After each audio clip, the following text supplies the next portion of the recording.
একজন ব্যক্তি যখন নিজের কর্মসংস্থানের কথা চিন্তা করে কোনো চাকরি বা কারো অধীনস্থ না থেকে নিজে থেকেই কোনো ব্যবসা প্রতিষ্ঠান স্থাপন করে বা পরিকল্পনা গ্রহণ করেন তাকে উদ্যোক্তা বলে। যে কোনো পেশাকে কেন্দ্র করে উদ্যোক্তা তৈরি হতে পারে। উদ্যোক্তা মানেই নতুন কর্মসংস্থান সৃষ্টি করা। কৃষিকে উদ্যোগ হিসেবে গ্রহণ করার বিষয়টি বাংলাদেশে নতুন। বিপুল জনসংখ্যা, কৃষি জমির পরিমাণ হ্রাস, বেকারত্ব, এই সব কিছুর ভিতরে একদল তরুণ কৃষিকে প্রধান অবলম্বন হিসেবে গ্রহণ করেছেন। এমনই একজন উদ্যোক্তা পৌরসভা ২ নং ওয়ার্ডের বাসিন্দা আজগর হোসেন মঞ্জুর।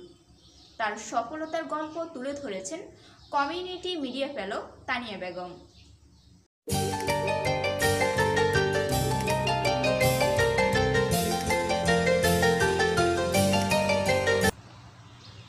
বাংলাদেশ কৃষি প্রধান দেশ, আর বাংলাদেশের মতো উন্নয়নশীল দেশের অর্থনীতির চাকাকে সচল রাখার জন্য লাখো লাখো শিক্ষিত বেকার যুবক কৃষিকাজ করে তাদের কর্মসংস্থানের চেষ্টা চালিয়ে যাচ্ছে।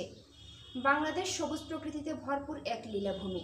এখানে রয়েছে সুজলা সুফলা শস্য শ্যামলায় ভরা আমাদের এই মাঠ। খাদ্য উৎপাদনে বাংলাদেশ এখন স্বয়ংসম্পূর্ণ, আর এ অর্জনে প্রত্যন্ত গ্রামাঞ্চলের ভূমিকা প্রশংসনীয়। কোনো জমি এখন আর খালি পড়ে নেই। দ্বীপাঞ্চল হাতিয়ার মানুষ নিজেদের খালি জায়গাগুলোতে আবাদ করা শুরু করেছে। বর্তমানে বাংলাদেশে বেশ কিছু সফল কৃষি উদ্যোক্তা রয়েছে।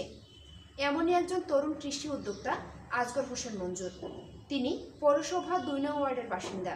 চলুন তার কাছ থেকে শুনে আসি তার উদ্যোগগুলো সম্পর্কে। আসসালামু আলাইকুম, আমি আজগর হোসেন মঞ্জুর, পৌরসভা ২ নং ওয়ার্ড। আমি একজন কৃষি উদ্যোক্তা।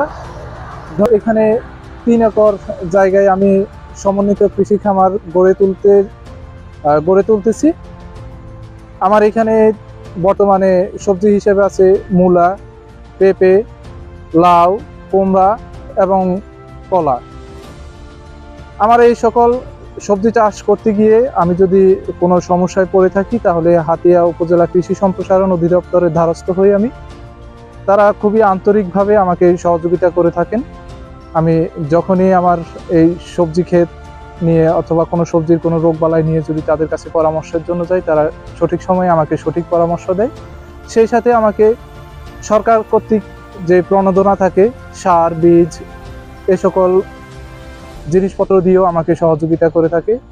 এই জন্য বাংলাদেশ সরকারকে অসংখ্য ধন্যবাদ জানাচ্ছি আমি একজন তরুণ কৃষি উদ্যোক্তা হিসেবে। পুকুরে বর্তমানে তেলাপিয়া, রুই, কাতল, মৃগেল এ সকল মাছ আছে। আপনি হয়তো দেখতে পাচ্ছেন যে ওই যে গ্রাস কাপ যে মাছগুলো আছে এগুলো এখন ঘাস খাচ্ছে। আমার এখানে আমি পোনা মাছ ছেড়েছিলাম প্রায় ৪ মণ।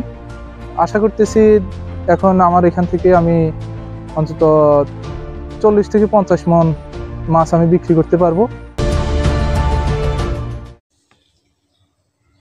একজন সফল উদ্যোক্তা সবসময় পরিবর্তনের জন্য কাজ করে, সুযোগের অনুসন্ধান করে এবং প্রতিটি সুযোগকে কাজে লাগায়।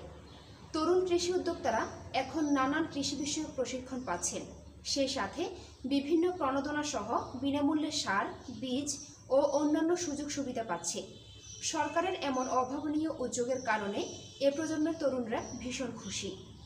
একদিকে যেমন বেকারত্বের হার কমছে, অন্যদিকে শিক্ষিত তরুণরা কৃষি উৎপাদনে সম্পৃক্ত হওয়ার দরুন উৎপাদনের পরিমাণও বেড়েছে।